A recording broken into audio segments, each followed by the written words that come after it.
तो जैसा कि हम लोगों ने सराउंडिंग द हेवन के लास्ट एपिसोड में देखा था, इरफान और जिया इस गेट के अंदर में आ जाते हैं जहां पर इन लोगों के ऊपर एक गोल्डन कलर की एनर्जी हमला कर देती है, जिससे इरफान बचने के लिए यहां पर अपने ग्रीन कॉपर को और यहां पर अपने फर्नेस को भी समन कर लेता है। लेकिन यहां पर इरफान का ग्रीन कॉपर उसकी कंट्रोल से बाहर हो जाता है, जिसकी वजह से इरफान के दोनों ट्रेजर आपस में फाइट करने लगते हैं और इस चीज में यहाँ पर इरफान का फर्नेस डिस्ट्रॉय हो जाता है। इसके बाद ये दोनों बहुत ही तेजी के साथ में इरफान की तरफ आने लगते हैं। और अब आगे तो इस एपिसोड की शुरुआत में हम लोगों को ग्रीन कॉपर और फर्नेस के टुकड़ों को दिखाया जाता है, जो कि बहुत ही तेजी के साथ में इरफान की बॉडी की तरफ आ रहे होते हैं और वो बहुत ही तेजी के साथ में इरफान की बॉडी के अंदर चले भी जाते हैं। इस चीज को देखकर इरफान बोलता है, सौभाग्य से मेरे पास यहाँ पर ग्रीन कॉपर है, नहीं तो मेरा सोल कब का ही डिस्ट्रॉय हो गया होता। इरफान यहाँ पर ये सब बोल ही रहा होता है, लेकिन तभी हम लोगों को इरफान के हाथों को दिखाया जाता है जिसमें स्पिरिचुअल एनर्जी घूमने लगती है, जिसे देखकर इरफान भी यहाँ पर थोड़ा सा शॉक होता है। और जिया इरफान को बोलती है, क्या तुम यहाँ पर ठीक हो? इस पर इरफान जिया को बोलता है, मैं बिल्कुल ठीक हूँ, लेकिन ये सब कुछ भी मेरे साथ पहली बार हो रहा है। इरफान यहाँ पर जिया को ये सब बोल ही रहा होता है, लेकिन तभी हम लोगों को इस गोल्डन कलर की एनर्जी को दिखाया जाता है, जो कि इरफान और जिया के नजदीक आने लगते हैं। इस चीज को देखकर इरफान जिया को लेकर इस जगह से निकलने का तैयारी करने लगता है और वो जिया को लेकर इस जगह से जाने भी लगता है। इस पर जिया यहाँ पर इरफान को बोलती है, हम लोगों का पीछा अभी भी ये गोल्डन कलर की एनर्जी बहुत ही तेजी के साथ कर रही है, इसलिए हम लोगों को जल्दी से इस जगह से निकलना होगा, नहीं तो हम लोग इस जगह पर ही मारे जाएंगे। इस पर इरफान जिया को बोलता है, तुम्हें चिंता करने की कोई भी जरूरत नहीं है, मैं तुम्हारी जान बचा लूंगा। और इरफान अपनी पूरी स्पीड के साथ में इस जगह से बाहर निकलने की कोशिश करने लगता है और वो कुछ ही देर में इस रिवर से बाहर भी निकल जाता है। इसके बाद वो अपनी पूरी स्पीड के साथ में इस जगह से भागने लगता है। इसके बाद इरफान एक जगह पर आकर रुक जाता है। इस चीज को देखकर जिया यहाँ पर बहुत ही ज्यादा खुश हो जाती है और वो बोलती है, फाइनली हम लोगों ने उस मुसीबत को पीछे ही छोड़ दिया है। इस पर इरफान भी यहाँ पर थोड़ा सा खुश हो जाता है और वो इस प्रोटेक्टिव बैरियर को यहाँ पर गायब कर देता है और वो बोलता है, हम लोग बहुत दिनों से रिवर के अंदर थे, इसलिए हम लोगों को इस जगह पर अच्छे से रहना होगा। इरफान यहाँ पर जिया को ये सब बोल ही रहा होता है, लेकिन तभी जिया इरफान से थोड़ी दूर जाते हुए अपनी पावर का यूज करने की कोशिश करने लगती है। लेकिन जैसा कि हम लोगों को पता है, इरफान ने जिया की बॉडी के ऊपर में एक सील लगा कर रखा है, जिसकी वजह से जिया यहाँ पर अपनी पावर का यूज नहीं कर पाती है, जिसकी वजह से जिया यहाँ पर थोड़ी सी उदास हो जाती है। लेकिन तभी इरफान भी जिया को ऐसा करते हुए देख लेता है और वो बोलता है, तुम यहाँ पर अपनी थोड़ी सी एनर्जी को बचा कर रखो, नहीं तो बाद में तुम्हारे लिए बहुत ही ज्यादा मुश्किलें पैदा होने वाली है। और इरफान यह बोलने के बाद में इस जगह से जाने लगता है। इस पर जिया भी यहाँ पर इरफान के पीछे पीछे जाने लगती है और वो इरफान को बोलती है, मुझे तुमसे यहाँ पर कुछ सवाल पूछने हैं, क्योंकि तुम्हारी बॉडी के अंदर में इतने ज्यादा पावरफुल ट्रेजर जाने के बाद भी तुम्हारी हालत बिल्कुल ठीक है, लेकिन ये कैसे हो सकता है? इसलिए मुझे यहाँ पर तुमसे कुछ सवाल पूछना है। लेकिन इरफान यहाँ पर इसके सवालों का कोई भी जवाब नहीं देता है और वो आगे की ओर जाने लगता है। इस पर जिया उसके सामने आते हुए बोलती है,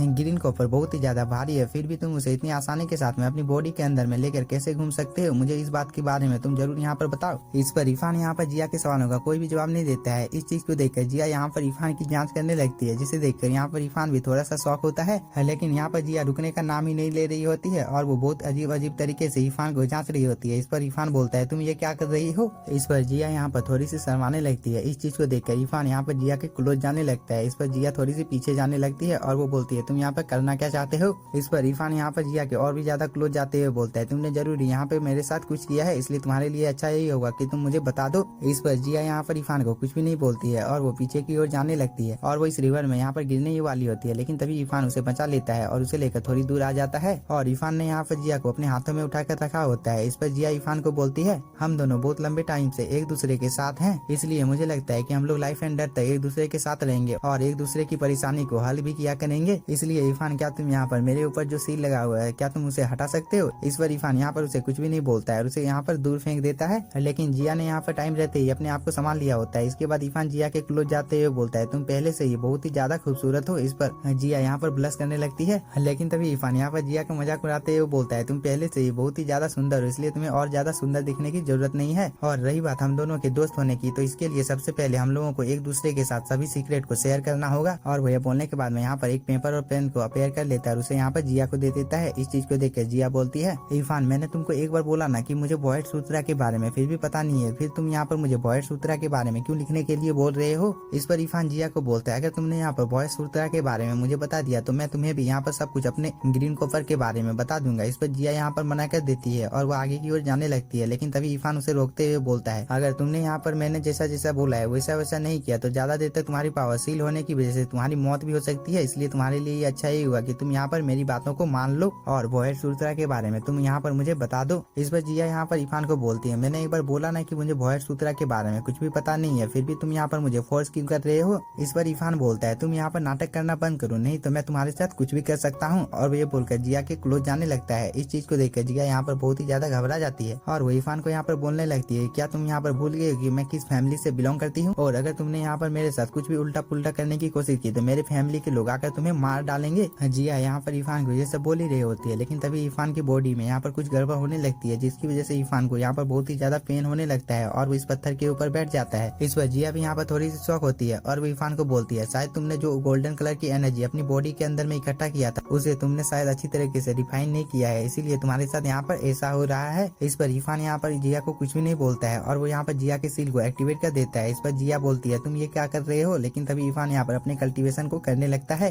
ताकि वो इस गोल्डन कलर की एनर्जी को रिफाइन कर सके, और इस चीज की वजह से इरफान की बॉडी से यह गोल्डन कलर की एनर्जी बहुत ही अमाउंट में बाहर निकलने लगती है। लेकिन तभी हम लोगों को इरफान के सोल सी को दिखाया जाता है, जहाँ पर ये गोल्डन कलर की एनर्जी इरफान के सोल सी में चारों तरफ फैल गई होती है। इस चीज को देखकर इरफान बोलता है, मुझे जल्दी ही इस गोल्डन कलर की एनर्जी को अपने नियंत्रण में करना होगा, नहीं तो इसकी वजह से यहाँ पर मेरा सोल सी डिस्ट्रॉय हो जाएगा और मैंने जो सोचा था यहाँ पर बिल्कुल ऐसा नहीं हो रहा है, इसलिए यहाँ पर मुझे अपने फर्नेस को ठीक करने के ऊपर ध्यान देना चाहिए। और इरफान यहाँ पर ये सब बोल ही रहा होता है, लेकिन तभी हम लोगों को इसके फर्नेस को दिखाया जाता है जो कि दोबारा से यहाँ पर ठीक होना शुरू हो गया होता है। इस चीज को देखकर इरफान बोलता है, मेरे पास अभी इतनी स्पिरिचुअल एनर्जी नहीं है जिसकी वजह से मैं इस फर्नेस को यहाँ पर पूरी तरह से ठीक कर सकता हूँ, लेकिन मुझे ये भी पता नहीं है कि डीमन किंग का हार्ट भी क्या इस एनर्जी को एब्जॉर्ब कर सकता है। इरफान यहाँ पर ये सब बोल ही रहा होता है, लेकिन तभी डीमन किंग का हार्ट बहुत ही तेजी के साथ आगे की ओर बढ़ने लगता है और यहाँ पर जितनी भी गोल्डन कलर की एनर्जी होती है वो बहुत ही तेजी के साथ में उसे अपने अंदर में एब्जॉर्ब करने लगता है। इस चीज को देखकर इरफान भी थोड़ा सा शॉक होता है और वो बोलता है, मैं भी यहाँ पर डीमन किंग के हार्ट की पावर को देखना चाहता हूँ कि वो अपने अंदर में इस गोल्डन एनर्जी को कितना एब्जॉर्ब कर सकता है, क्योंकि इसकी वजह से मुझे बहुत ही ज्यादा फायदा होने वाला है। इरफान ये सब बोल ही रहा होता है, लेकिन तभी यह डीमन किंग का हार्ट यहाँ पर जितनी भी गोल्डन कलर की एनर्जी होती है उन सभी को एब्जॉर्ब कर लेता है, जिसकी वजह से उसके अंदर में यहाँ पर एक ब्लास्ट होता है और इसकी एनर्जी यहाँ पर इरफान के सोल सी में चारों तरफ फैल जाती है। इस चीज को देखकर इरफान यहाँ पर बहुत ही ज्यादा खुश हो जाता है और वो यहाँ पर डीमन किंग के हार्ट का शुक्रिया अदा भी करने लगता है, क्योंकि यहाँ पर डीमन किंग के हार्ट ने इरफान की बहुत ही ज्यादा मदद कर दी होती है, इसलिए इरफान यहाँ पर इतना ज्यादा खुश हो गया होता है। और ऐसे ही यहाँ पर इरफान कुछ दिनों तक कल्टीवेशन करते रहता है, जिसकी वजह से इरफान की बॉडी के अंदर से बहुत ही अमाउंट में स्पिरिचुअल एनर्जी निकलने लगती है। इस चीज को देखकर जिया भी यहाँ पर बहुत ही ज्यादा शॉक हो जाती है और वो बोलती है, क्या इरफान का पुनर्जन्म हुआ है, क्योंकि इरफान के पास भी मेरे ब्रदर की तरह ही एक एशियंट बॉडी है, जो कि कोई मामूली बात नहीं है, ये तो केवल रॉयल ब्लड लाइन के बंदों के पास ही होती है। जिया यहाँ पर ये सब बोल ही रही होती है, लेकिन तभी इरफान की बॉडी के अंदर से बहुत ही अमाउंट में स्पिरिचुअल एनर्जी